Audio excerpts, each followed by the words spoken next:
So returns over the last 12 months across most of the options has been very strong, particularly in the higher risk options like high growth, MySuper, Australian shares.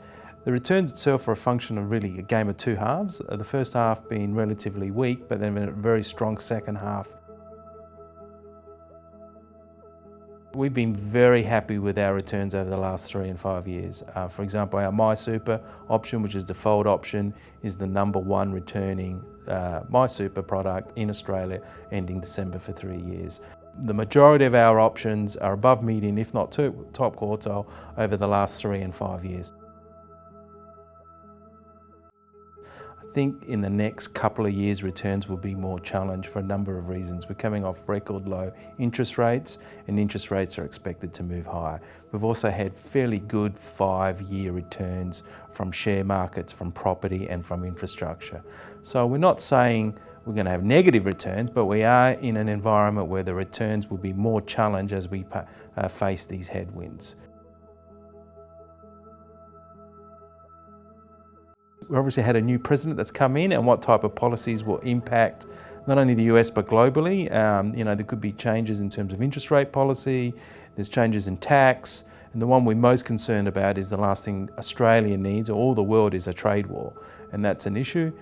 Second, there is ongoing geopolitical issues. There is Brexit that Britain has decided to negotiate.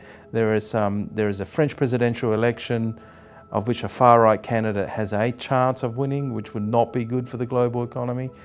So there's a lot of issues that we worry about, and frankly, there are issues that we don't know which would hit us.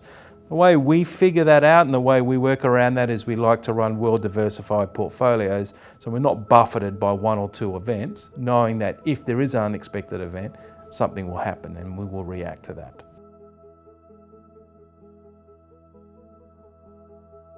But South Australia has the same issue today that it's had for the last couple of years. It's not growing fast enough and it's not creating enough jobs. Having said that, the low Australian dollar, the low interest rates, and the state government's sort of lower taxes and actually offering cash incentives for people to create jobs should help mitigate some of that. The Australian national economy has adjusted reasonably well from the post-mining boom that we've had. Now, having said that, we've had a big increase in recent prices for iron ore and some of our basic commodity prices, but Australia is still navigating that sort of post-mining boom. We are still exposed to China.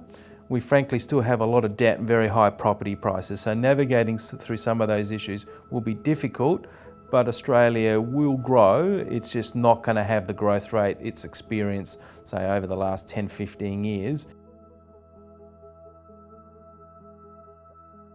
It's very early days in his presidency, and he has talked about a few things, about cutting taxes, about encouraging infrastructure, and worryingly, very nationalist and anti-trade. And the long-term fundamentals haven't changed, and that is that we've had very good returns in these set of markets. They're highly valued off record low rates. Rates are probably going higher. Valuations for a lot of these markets are very expensive, so we're forecasting lower returns and probably more volatile returns, just purely given where the markets are valued today.